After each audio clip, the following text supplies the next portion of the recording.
खिसा गौतमी एक गरीब परिवार की युवती थी जिसकी शादी एक समृद्ध परिवार में हुई थी।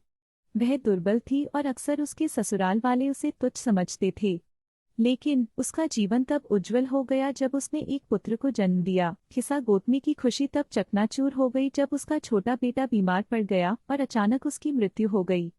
अपने बेटे की मृत्यु को स्वीकार न कर पाने के कारण वह उसके निर्जीव शरीर को सीने से लगाए गांव में भटकने लगी, उसे फिर से जीवित करने के लिए मदद की तलाश करती हुई। निराश होने के बाद एक दयालु ग्रामीण ने उसे बुद्ध के पास जाकर मदद मांगने का सुझाव दिया।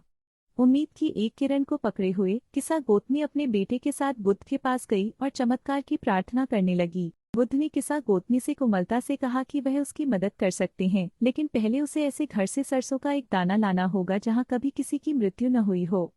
यह सोचकर कि इससे उसका बेटा बच जाएगा, किसा गौतमी उत्सुकता से अपनी तलाश में निकल पड़ी। हर बार उसे वही जवाब मिला, हर घर ने मौत का सामना किया था।